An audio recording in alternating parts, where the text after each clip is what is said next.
Anger management অর্থাৎ রাগকে control করা সবাই পারে? রাগ তো সকলেরই হয়, কম বেশি সকলেরই হয়। আমার আপনার প্রত্যেকেরই কিছু না কিছু রাগের ব্যাপার হতেই পারে বাড়িতে, বা প্রত্যেক দিনের কর্মজীবনে আমাদের হতে পারে। কিন্তু রাগটাকে কন্ট্রোল করা, নিজেকে সংযত করা, সেটা কতজন মানুষ করতে পারে?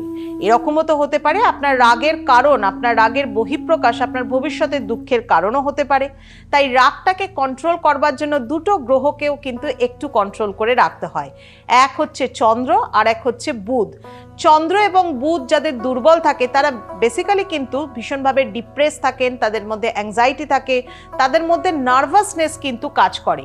আর এই নার্ভাসনেস বা দুর্বলতা থেকেই কিন্তু তাদের অতিরিক্ত পরিমাণে বহিঃপ্রকাশটা ঘটে রাগের মাধ্যমে, যেটাকে কন্ট্রোল করতে গেলে চন্দ্র এবং বুধকে কিন্তু স্ট্রং করতে হবে, অ্যাঙ্গারকে ম্যানেজমেন্ট করতে হবে। প্রতিদিন একটু একটু করে চেষ্টা করুন, নিজেকে জাজ করুন, নিজেকে বিশ্লেষণ করুন, নিজে মেডিটেশন করুন, এবং অবশ্যই সারা দিনের মধ্যে অন্তত 15 মিনিট টাইম নর্থ ওয়েস্টের দিকে ফেস করে বসে মেডিটেশন করুন। এতে আপনার চন্দ্র ভালো থাকবে, নিজেকেও কিন্তু অনেকটাই রাগ থেকে কন্ট্রোল করতে পারবেন।